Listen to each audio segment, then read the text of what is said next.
Hello everyone. तो चलो आज का टॉपिक स्टार्ट करते हैं, जो कि है मेगास्पोरोजेनेसिस और mega gametogenesis. Megasporogenesis is the process of formation of megaspores. तो मेगास्पोर्स जो है हमारे ओव्यूल्स में बनते हैं। ओव्यूल जो होता है वो हमारी ओवरी में प्रेजेंट होता है। ओवरी हमारी पिस्टल में प्रेजेंट होती है फ्लावर के। तो हमारा जो ओव्यूल है वहाँ पे हमारे जो मेगास्पोर्स हैं वो प्रोड्यूस होते हैं, इसी वजह से उसे मेगास्पोरांजियम बोला जाता है। तो चलो थोड़ा सा ओव्यूल की बेसिक से स्ट्रक्चर के बारे में समझ लेते हैं। हमारा ये जो है नीचे वाला जो है माइक्रोपाइल है। ये जो माइक्रोपाइलर एंड है वो बहुत ही इंपॉर्टेंट है, क्योंकि यहीं से हमारी जो पोलन ट्यूब है वो हमारी इस एम्ब्रॉय सैक, ये जो एम्ब्रॉय सैक दिख रही होगी ये वाली, ये जो एम्ब्रॉय सैक है इसके अंदर हमारा जो पोलन ट्यूब है वो माइक्रोपाइलर एंड के थ्रू ही एंटर करती है।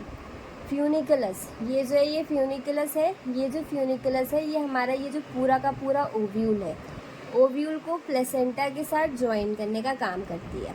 उसके बाद आता है पोलर न्यूक्लियाई। ये जो है पोलर न्यूक्लियाई जो कि हमारे एम्ब्रॉय सैक के अंदर प्रेजेंट होते हैं। ये आपस में एक साथ फ्यूज़ करके हमारा क्या बनाते हैं, सेकेंडरी न्यूक्लियस बनाते हैं। और ये जो डायग्राम है हमारा जो ओव्यूल का वो बाइटागैमिक ओव्यूल का है, क्योंकि इसमें दो इंट्यूगमेंट्स हैं। यहाँ पे ये दो इंट्यूगमेंट्स है, इसी वजह से ये जो ओव्यूल का डायग्राम है वो बाइटागैमिक ओव्यूल है। एक इंट्यूगमेंट्स वाला भी ओव्यूल होता है। और ये जो एम्ब्रॉय सैक दिख रहा है स्ट्रक्चर में आपको, वो पॉलीगोनम टाइप का है। ये जो 3 सेल्स ऊपर की तरफ दिख रहे हैं चलाजल एंड की तरफ, इसे एंटीपोडल सेल्स बोलते हैं। फिर आता है ये जो एम्ब्रॉय सैक है, यही एम्ब्रॉय सैक हमारा फीमेल गैमेटोफाइट होता है। ये नीचे की तरफ जो आपको दिख रहे होंगे ये वाला जो साइड में जो सेल्स होते हैं इसे सिनर्जिड्स बोलते हैं, ये भी एम्ब्रॉय सैक के अंदर होते हैं। और ये जो बीच वाला होता है उसे एग बोलते हैं। एग और सिनर्जिड्स हमारे मिलके एग अपैरेटस बनाते हैं। ठीक है, इंट्यूगमेंट्स का जो काम होता है वो प्रोटेक्शन प्रोवाइड कराना होता है। चलाजल एंड जो है वो हमारे ये जो इंट्यूगमेंट्स है यहाँ पे ओपन करते हैं। और माइक्रोपाइलर एंड पे हमारे जो इंट्यूगमेंट्स हैं वो एक पोर बनाते हैं।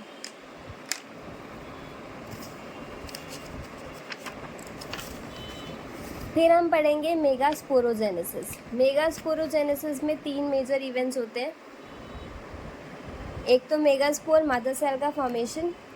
मेगास्पोर मदर सेल कैसे बनती है, देखो अभी हमने जो है ओव्यूल का स्ट्रक्चर पढ़ा। इस ओव्यूल के स्ट्रक्चर में हमने न्यूक्लियस के बारे में पढ़ा था।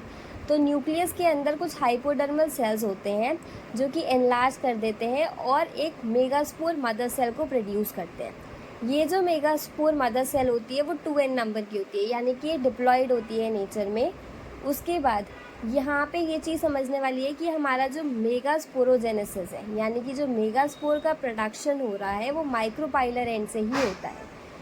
उसके बाद हमारी ये जो एमएमसी है, यानी कि मेगास्पोर मदर सेल, वो हमारा मियोसिस फर्स्ट करती है ताकि ये जो है 2 मेगास्पोर्स को प्रोड्यूस कर सके। फिर मियोसिस सेकंड करती है ताकि 4 मेगास्पोर्स यानी कि मेगास्पोर टेट्राड को प्रोड्यूस कर सके।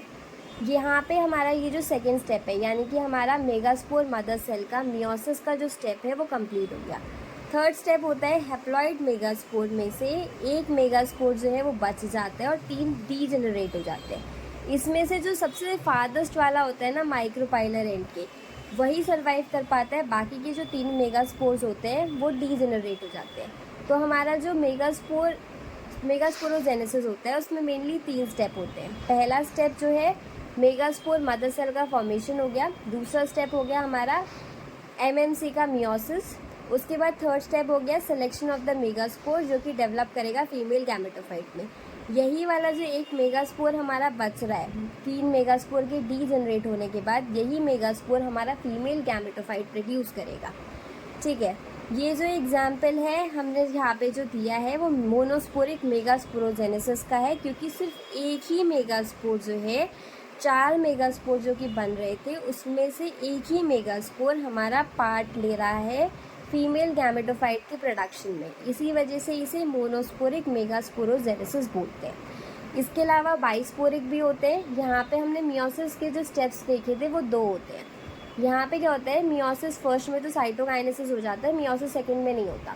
इसी वजह से हमारे 2 सेल्स बनते हैं जो कि जिसमें हर एक सेल में 2 न्यूक्लियस प्रेजेंट होते हैं। इसी वजह से उसे बाइस्पोरिक बोलते हैं। इसी तरीके से टेट्रास्पोरिक मेगास्पोरोजेनेसिस भी होता है। ठीक है, फिर आता है हमारा मेगा गैमेटोजेनेसिस। अब हमारा जो मेगास्पोर है वो तो बन चुका है, यानी कि मेगास्पोरोजेनेसिस का प्रोसेस कंप्लीट हो चुका है। तो मेगास्पोर अब क्या करेगा? मेगास्पोर अब फीमेल गैमेटोफाइट बनाएगा, यानी कि मेगा गैमेटोफाइट बनाएगा। जो मेगा गैमेटोफाइट के बनने के प्रोसेस को हम मेगा गैमेटोजेनेसिस बोलते हैं। तो हमारा जो मेगास्पोर है वो क्या करेगा? माइटोसिस का प्रोसेस करेगा फीमेल गैमेटोफाइट को प्रोड्यूस करने के लिए। मेगास्पोर जो होता है वो एक हैप्लॉइड नंबर का सेल है जो कि माइटोसिस फर्स्ट करेगा, एक सेल बनाएगा जिसमें 2 न्यूक्लियस है। फिर माइटोसिस सेकंड बनाएगा जिसमें 4 है। फिर माइटोसिस थर्ड करेगा जिसमें हमारे 8 न्यूक्लियस वाला एक सेल बनेगा। माइटोसिस थर्ड करने के बाद हर एक न्यूक्लियस के अराउंड एक सेल मेम्ब्रेन जो है जनरेट होने लगेगी, सिवाय 2 न्यूक्लियाई को छोड़ के।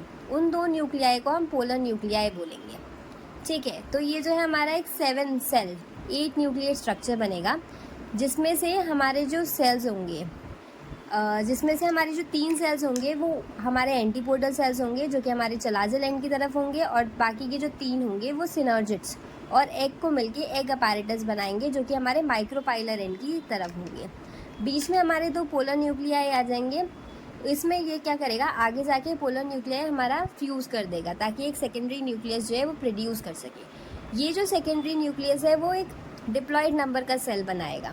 जो हमारा ये जो एम्ब्रॉय सैक है इसमें जो सारे के सारे जो सेल्स हैं उसमें जो है हमारे हैप्लॉइड नंबर्स के सेल्स हैं, इसमें हैप्लॉइड नंबर ऑफ क्रोमोसोम्स है, सिवाय हमारा ये जो सेकेंडरी न्यूक्लियस है जिसमें हमारे diploid number of chromosomes present है, ठीक है।